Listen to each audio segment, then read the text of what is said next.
Right, I have to unmute us as well. That's part of it. Okay, guys, we got a bit of a bonus match coming up. This is game number 2 in a best of 3, so there's not going to be any bets on this one. The winner of this series goes on to fight against Snoot, so rather than sitting around twiddling our thumbs, we figured we'd catch this match. These players are both pretty much the same rank, so it'll be interesting to see who wins. In the bottom left, a little bit lesser known, it's going to be the Yellow Protoss, LaussPompka. Also, I love, what is this? Is that a baby with a unibrow? What is that? Well, of course, he is going to be going up against Team Red Blood's Lillekanin up here in the top right of Daybreak. Lillekanin, he's up 1 game in this series. Okay, that's kind of cool. My question, though, is did he do it with bio or did he do it with mech? Knowing Lillekanin, it was like just a casual 3 port or something ridiculous like this. Like, he just pulls out the strangest build, so very curious to see what he's got in mind here. I'll add on to yours. It's casual 3-port, all of which were proxied. Oh, of course. Of course. No, but Lillekanin is a fan favorite on the channel because he does do a lot of weird things. He does a lot of off the meta builds, but most importantly for me, I love that he plays mech. And I love that he was experimenting with battlecruisers before they made them good. Like, this guy has always been maybe not the best Terran player, but one of the more fun Terran players to watch for certain. Oh, yeah. Oh, well, he's speaking gonna come of proxies. In with a... Ooh. No. So I do like the way Pompka does this, where he's got his second pylon at home. So this is like the coy proxy Stargate, right? Where he's like, I have 2 pylons at home. I'm not proxying you. Yes, I'm on 1 base. Yes, I'm doing some fast tech, but you don't know exactly what it is. Actually, there's a good chance it's a DTs with how he's doing this. Gonna have to wait and see, of course. When you describe this as coy, I'm thinking of like Dr. Evil, like pinky in his mouth, like, oh, don't mind me, powers. I actually haven't watched it yet, but I can definitely imagine. You've never seen Austin Powers? Wait, you just said Doctor Strange. Oh, did I say Doctor Strange? My bad. I meant Dr. Evil from Austin Powers. Sorry, that's on me, guys. That's on me. Now I'm imagining Cumberbatch as Dr. Evil, and it's even weirder, man.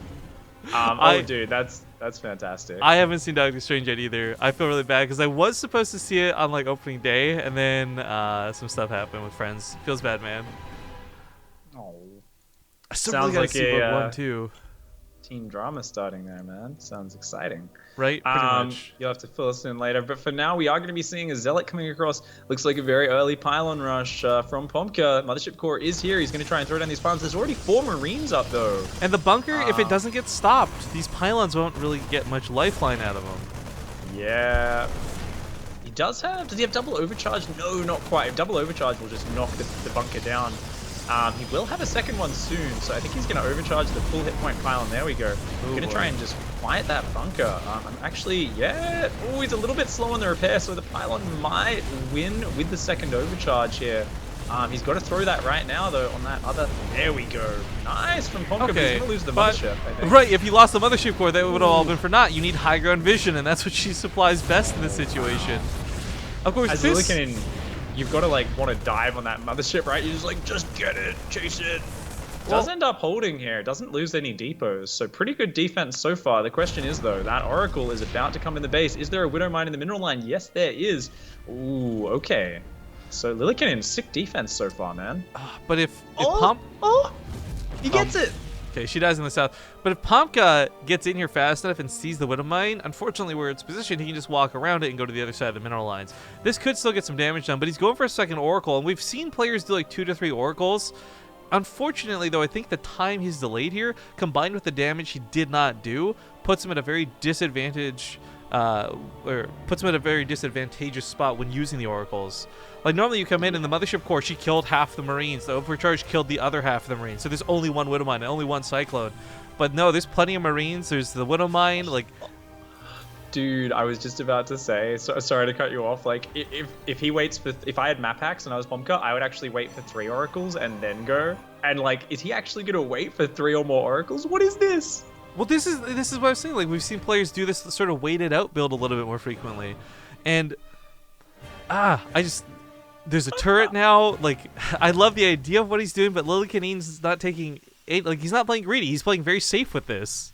Dude, he's gonna go enough oracles to fight the turret or something. Oh my This God. is like the Okay. man oracle build. This is like the I've seen 3. I 6 haven't seen oracles. 4. This is like borderline. Like, are you Haas? Are you? Like, what are you doing? Well, Lillekanin's gonna come in with this drop in the main base. Widowmine gonna try and stop any rotation of units from the natural. Oh, Pompka, a little bit of miss micro here on the mothership is gonna go down to these Marines. I'm not sure what's better or worse there though. Like he loses the mothership core, but instead through his micro got the Widowmine to go off on a probe, so he didn't lose any of his army. I don't know. Here we go in the main though. 4 oracles gonna start moving out. The 4 oracle build, we'll call it.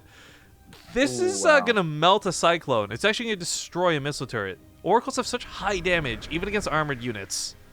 Yeah, they are going to take that Cyclone down very quickly. Does lose his acceleration on the first shot, but great micro after that. Is just going to pick off stray units here. Maybe go for add-ons. I don't think he can focus down the turrets because he's given Lillekanin too much time to, be focused on this, be ready to repair. He's going to... Doesn't quite get the siege tank either.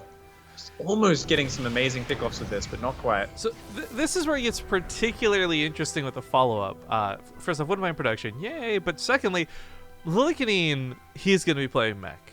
I like this for a couple different reasons, but the problem when you play mech, I feel, with the exception of like the tank stalker dynamic, is the longer it takes you to get an army up, normally it's better for the Protoss. Like if Pompka had realized this was mech earlier, he may have tried to strive out and get that third before just now. I think he's doing it now because the time's right, but B, he realized like, oh, it's mech, I got to do this quick. This Viking here is going to start zoning for Lillekanin, checking everything out. Of course, what's interesting with mech, right? Soon after the patch came out, within like a week, I was like, it's just not viable against Protoss at super high levels. It just doesn't seem that amazing because Immortals are so good, Charge is so good, a few other factors, right? No blink. And, ooh,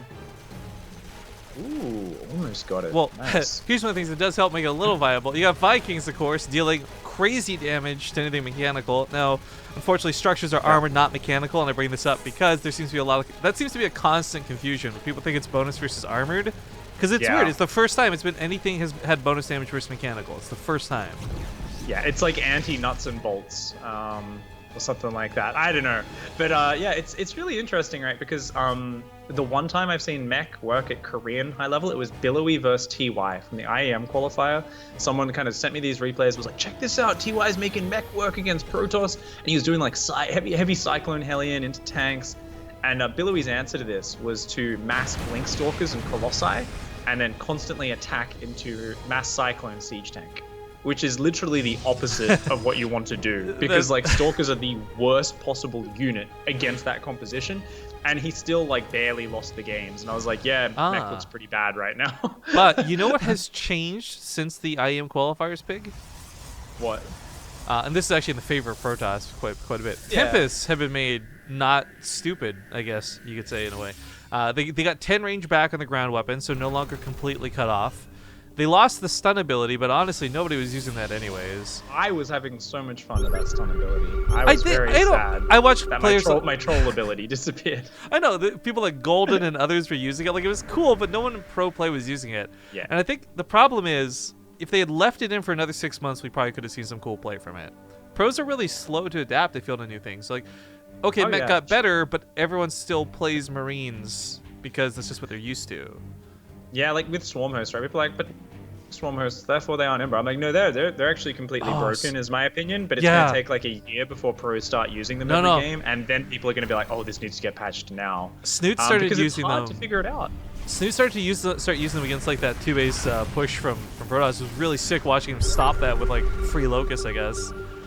But okay, we do have the move out from Lillekanin. This is a lot of tanks. He's even got a Thor with it, which is in, by the way, single target mode, so it's got a little bit of extra range.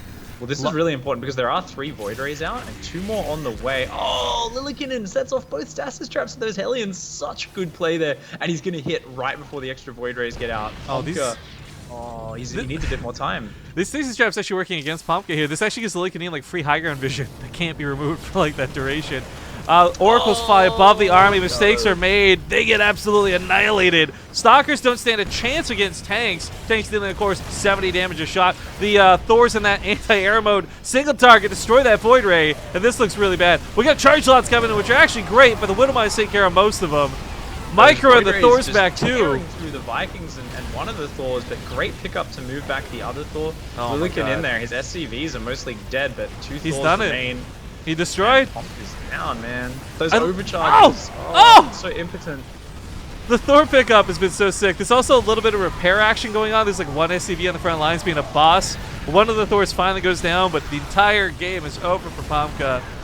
Oh, don't feel bad, man. GG's. Lillekanin takes the 2-0, and he'll advance to play against Snoot in the round of 8s. Feels bad, man. GG, well played. That's why we love Lillekanin. Just pulling out some crazy mech. Pompka there going for a crazy build with the secretive 4 oracles, man. I think that works against some other people, yeah, but not today. We're gonna go to commercial break though, because I didn't play ads during the last game. Otherwise, we would have just jumped right into this next series. Because I forgot to do them. I hate this new dashboard. We'll see you guys in 2 minutes.